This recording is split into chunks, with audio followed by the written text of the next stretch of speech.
For the past few days, I had been avoiding the Grand Duke. Well, avoiding might not have been the right word.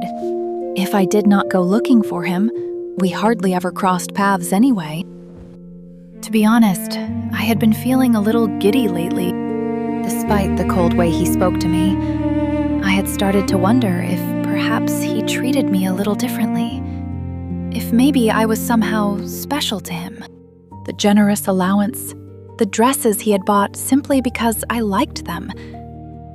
I had never been treated that way before. And like a fool, I let myself get carried away and misunderstood it all. But none of it had been kindness meant for me, for Violet. It was merely the treatment afforded to the Grand Duchess of Northvale. Why had I not realized that sooner? Words did not always reveal what someone truly felt, but an instinctive reaction, something that slipped out before a person had time to think, was often far more honest. I really was living in a fantasy. The moment I saw his reaction, I finally understood. He really did hate me. Sure, he's the boss, but do I really need to get chummy with him? Aren't you supposed to keep a healthy distance from your boss anyway? He clearly dislikes me that much, so why go out of my way? Get a grip. Don't overthink this. Violet, you're getting greedy. Think about what your life was like at the Everowan estate. What does it matter whether that kindness was meant for Violet or for the Grand Duchess of Northvale? Either way, you're already being treated far better than you could ever have expected. Back at Everowan, everyone ignored or bullied me. But here, I have Aaron and Marin. That alone makes this life completely different. So don't ask for more. Just focus on surviving. Marin, could you help me get ready to go out this afternoon? The Grand Duchess hasn't come by lately, has she? She must be busy.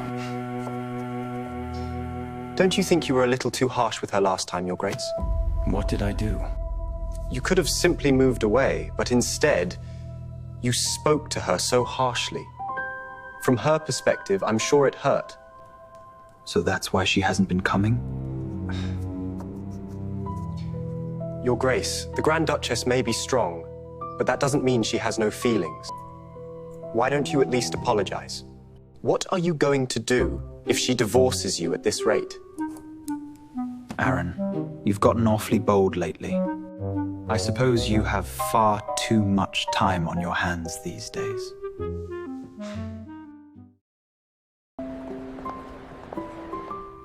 I received word that you would be visiting, Your Grace. Have you been well since we last met? Yes, Your Grace.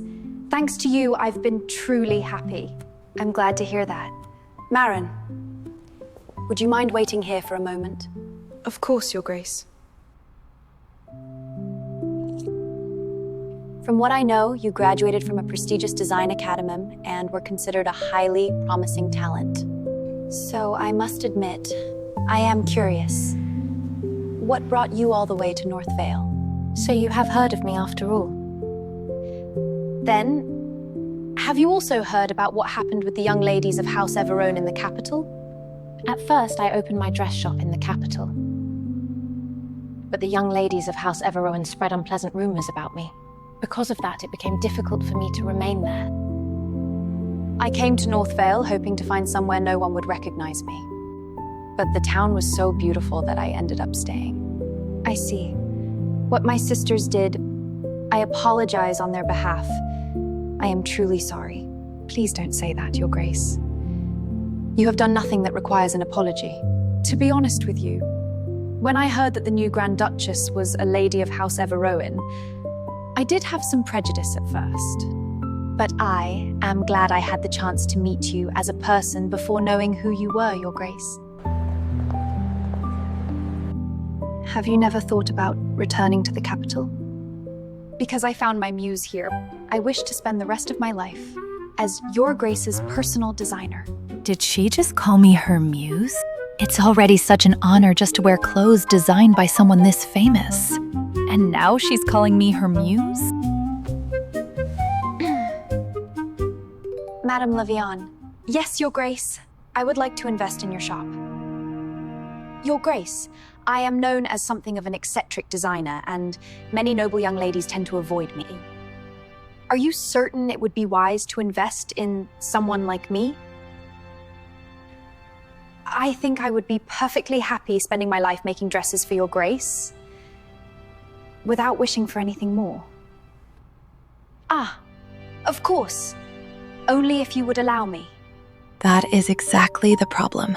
In 2 years, I will no longer be here, and I will not be able to buy as many dresses as I do now. More importantly, her talent is far too precious to remain hidden away. Your atelier must prosper. How else am I, the Grand Duchess who wears your creations to uphold my standing? Ah, in that case, we'll just have to make our atelier the finest on the entire continent. Talk about thinking big. But do you really think I can? You are bound to succeed. Trust my eye. To be honest, I only know what happens in the novel, but it's also true that her designs are genuinely beautiful. Your Grace!